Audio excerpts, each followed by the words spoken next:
Proper fraction is a fraction where the numerator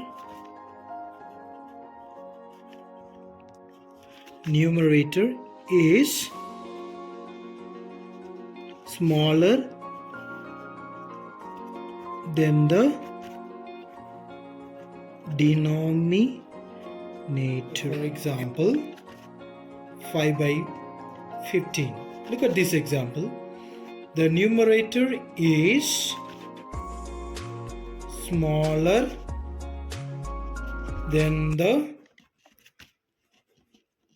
denominator. Look at this example.